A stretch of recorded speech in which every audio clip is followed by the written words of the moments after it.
Praise the Lord. The best wishes to you and your family members in the name of God. దేవునికి మహిమ కలుగునుగాక. దేవుని నామం పేరిట మీకును మీ కుటుంబ సభ్యులందరికీ శుభాభివందనములు. Today God's promise. ఈరోజు దేవుని వాగ్దానము.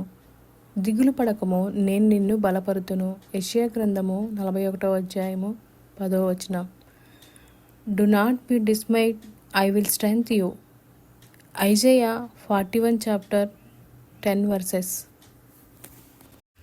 ప్రియమైన సహోదరి సహోదరులారా, ఈ ఉదయకాల సమయంలో దేవుడు మనందరితో ఈ వాగ్దానం ద్వారా మాట్లాడుచున్నాడు. అదేమనగా, దిగులు పడకము, నేను నిన్ను బలపరుతును.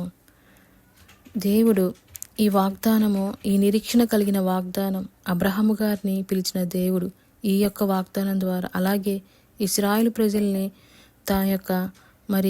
ఎంతో ప్రేమతో వారి శ్రమల్లో ఐగుప్తు దాసత్వంలో ఉన్నప్పుడు దేవుడు వారికి భరోసా ఇచ్చి ఒక ఆదరణకరమైన మాటలను, అలాగే దీవెనకరమైన, అంటే ఎన్నో శ్రమల్లో వారు ఉన్నప్పుడు నేనున్నానని చెప్పి వారికి ఆదరణ కలిగిన మాటలను, నిరీక్షణతో కూడిన వాగ్దానమును ఈ వాగ్దానం ద్వారా మాట్లాడుచున్నాడు. అంతేకాకుండా యూదులు బబులోనులో దండెత్తి వచ్చినప్పుడు సొమ్మసిల్లిన యూదులకి దేవుడు ఈ యొక్క వాగ్దానంతో చెప్తున్నాడు. ఏమనంటే, దిగులు పడకమో, నేను నిన్ను బలపరుతును. అంటే అబ్రహాము గారికి ఎలాగైతే పిలిచాడో, అలాగే ఇశ్రాయేలు ప్రజల్ని దాసత్వం నుండి పిలిచాడో, అలాంటి పిలుపుని ఇక్కడ యూదులైన వారికి దేవుడు ఇస్తున్నాడనమాట.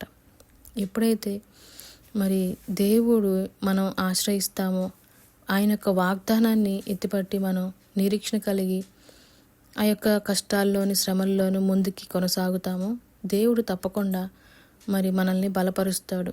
ఎలాంటి విషయాల్లో అయినా సరే, ఎలాంటి బలము లేని పరిస్థితులైనప్పటికీ కూడా దేవుడు వాటన్నిటిలో నుంచి మనల్ని బలము కలిగి ఉండే విధముగా ఆ యొక్క దేవుని యొక్క శక్తిని మనకి అనుగ్రహిస్తాడు.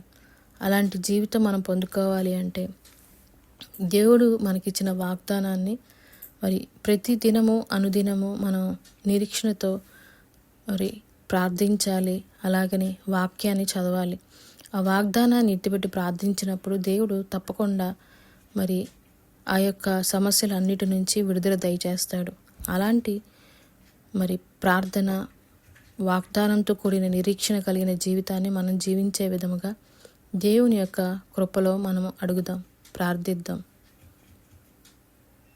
ప్రార్థన. నమ్మకమైన మా దేవా, పరిశుద్ధుడా, ప్రేమ కలిగిన మా తండ్రి, మహోన్నతుడా, నీకెన్నో వందనములు, స్తోత్రములు దేవా. ఈరోజు ఈ వాగ్దానం ద్వారా మాతో మాట్లాడినందుకు మీకెన్నో వందనములు, స్తోత్రములు తండ్రి.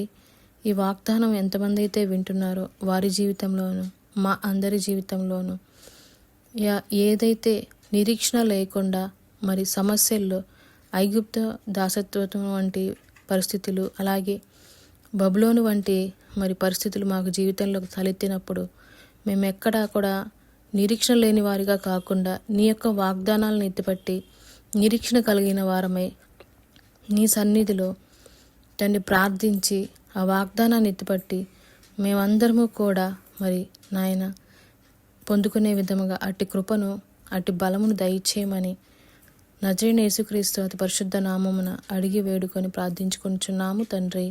ఆమేన్.